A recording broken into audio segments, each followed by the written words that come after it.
Professor Shivraj Motegaonkar, लाखो विद्यार्थ्यांचं भविष्य घडवणारा शिक्षक, आज स्वतः जेलमध्ये जाण्याच्या मार्गावरती आहे. नीट पेपर लीक, पोलीस अटक, कारण एकच, राहूने दिलेली अतृप्त महत्वाकांक्षा. चला तर मग पाहूयात मोटेगावकरांची जन्मपत्रिका. कन्या लग्नात शनी विराजमान आहे. अतिशय कष्टाने आणि चिकाटीने अशा लोकांना यश प्राप्त होतं. लग्नेश बुध पंचम स्थानात रवी बरोबर बुधादित्य योगात आहे. बुधादित्य योग माणसाला अतिप्रचंड बुद्धिमत्ता देतो. पंचम स्थान पत्रिकेतील उच्च शिक्षणाचं स्थान आहे.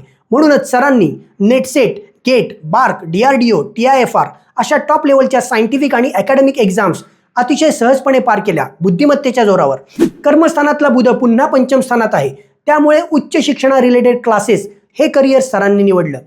पत्रिकेच्या 12व्या स्थानात गुरु, चंद्र, मंगळ, राहू असे 4 ग्रह आहेत. त्यामुळे गजकेसरी योग, पारिजात योग आणि महालक्ष्मी योग बनतो. अशा या प्रबळ योगांच्या आधारे सरांनी त्यांच्या करिअरमध्ये एक उंची गाठली. पण सगळ्यात मोठी गोची झाली ती 12व्या स्थानातल्या राहूमुळे. राहू गुरु चांडाळ दोष, राहू चंद्र ग्रहण दोष, राहू मंगळ अंगारक दोष, एक खूप मोठा बंधन योग या ठिकाणी निर्माण झाला. आणि अतिशय झटपट श्रीमंत होण्याची अतृप्त महत्वाकांक्षा या राहूनेच दिली. पत्रिकेतील 12वे स्थान हे हॉस्पिटल, कोर्ट कचेरी, पोलीस स्टेशन, जेल, आयसोलेशन या सगळ्या गोष्टी दर्शवतं. आणि एप्रिल 2026 साली राहूची महादशा सुरू झाली आणि अवघ्या पुढच्या 1 महिन्यात सरांना पोलिसांनी अटक केली. सरांचं आयुष्य ग्रहलिखित होतं एवढं मात्र नक्कीच.